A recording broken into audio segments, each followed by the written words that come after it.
Hi everyone, this is Joy with Joyfully Made Home. Thank you for joining me today. Today we are going to be making gluten-free Oreo cheesecake bites. Yes, gluten-free Oreo cheesecake bites. I am so excited. When I was in Walmart the other day, I found gluten-free chocolate sandwich cookies. I may or may not have already eaten half a package of these. Just putting it out there. They're delicious. Are they 100% like Oreos? It's been 12 years since I've had an Oreo, so as far as I can tell, they're pretty gosh darn close, so can't wait. So let's get started baking. Before we do though, please like, subscribe, share this video with someone you think might like it, and don't forget to ring that notification bell. Okay, so I've got you zoomed in here. And to start off this recipe, we are going to start with two 8-ounce packages of room temperature cream cheese. It's best if you use full fat here. If you have any issues with dairy, please feel free to substitute the cream cheese for silken tofu. And you would need 16 ounces of silken tofu.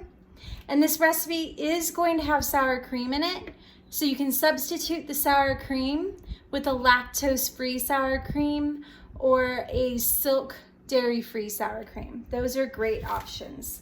So the first thing we want to do is we want to cream. Sorry, you got a good shot of my shoulder there. We're going to cream the sour cream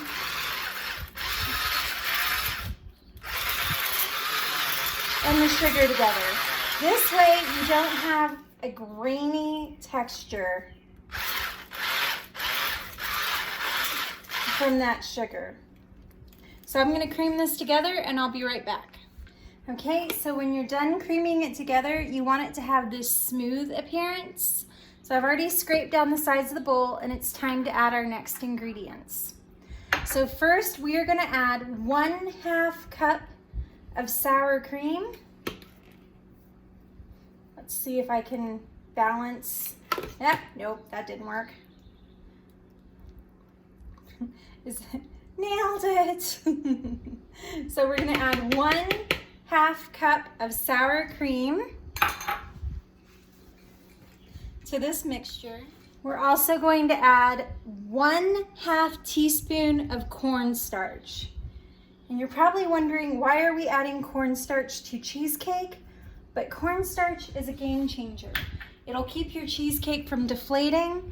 It'll keep it from cracking. It'll just help with the texture, and you don't need very much. So just 1/2 teaspoon of cornstarch, 1/8 of a teaspoon of salt. Didn't want to come out there.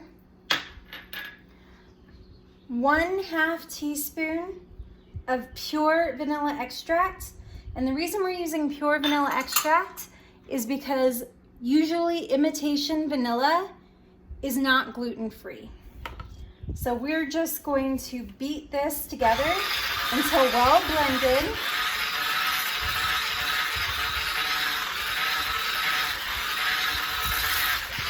Now, if you have a stand mixer, you can do this in your stand mixer and it would be easier. I do have a stand mixer, but I know that not everyone has one of those. Let's see if I can lose control of my blender. The next thing we're gonna do is actually set this off to the side. I'm going to balance it on this bowl so I don't make a mess of my counter. Is we're gonna crack in 2 eggs, and we are gonna do these eggs one at a time. And you want to make sure that your eggs, your sour cream, and your cream cheese are all room temperature to get started with this recipe.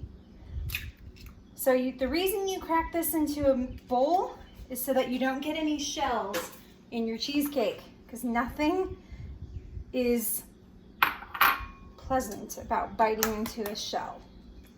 Or you can, if you do get a shell in there, you can play a game called Find the Shell. And whoever finds the shell will have a year of good luck. Is it like the king cake tradition?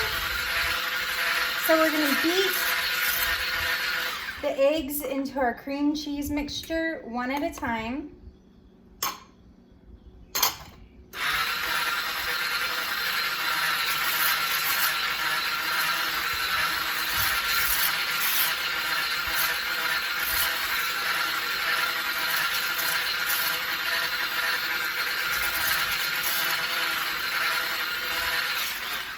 Until well incorporated and smooth.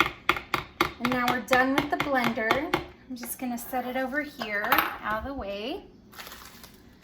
In a Ziploc bag, you wanna put 7 to 8 sandwich cookies, minus the sandwich cookies you eat during the process of making the cheesecake. But I have 7 in here, because I ate one. We're gonna put it, we smashed it up, and we're gonna fold it in to our cream cheese mixture. And you just wanna get it well incorporated. You can leave this step out. If you don't want the sandwich cookies folded into your cream cheese mixture, you don't have to have the sandwich cookies folded into your cream cheese mixture. Now, in a cupcake tin, I have lined each tin with paper liner, and I have inserted one of our gluten-free chocolate sandwich cookies. And all we're gonna do, let me cheat here. I'll be right back.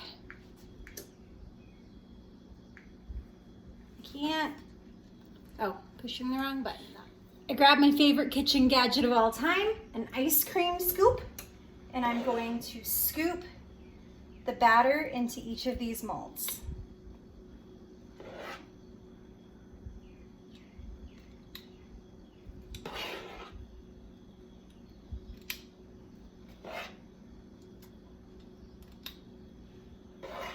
You want to scoop a generous portion, because when we go to knock it on the counter, a lot of this is going to settle into the crevices,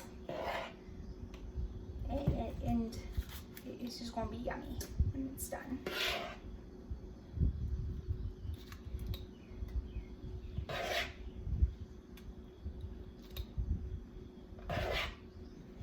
This is probably going to make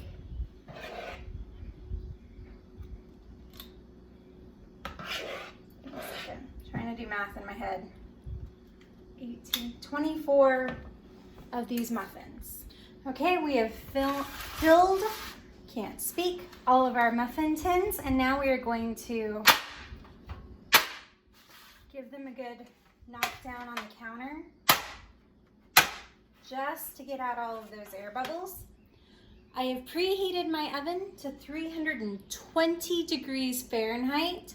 Depending on your oven, this should probably be 325 degrees Fahrenheit, but my oven usually runs a little bit hotter than most.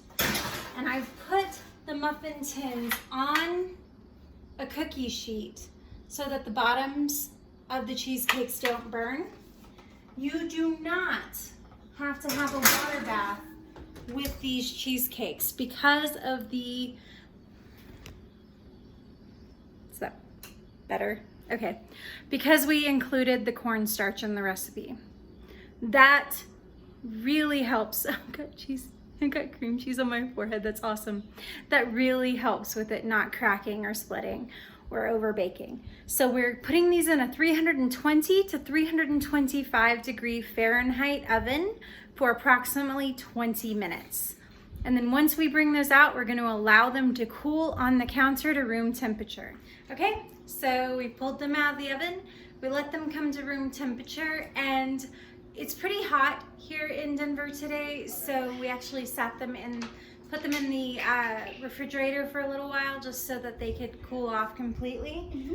This is little M, and she's gonna be my taste tester today. She's really excited for this one. She beat out her dad for that honor, didn't you? So we're gonna pull back the cupcake liners and we're gonna take a bite, right? You ready? It's really good. So I put the recipe for this down in the description box below. Please feel free to check it out there. Also follow me on my Instagram, Joyfully Made Home, and like, subscribe, ring that notification bell if you haven't already, and please join me for my next video. I hope you guys have a blessed day. Bye.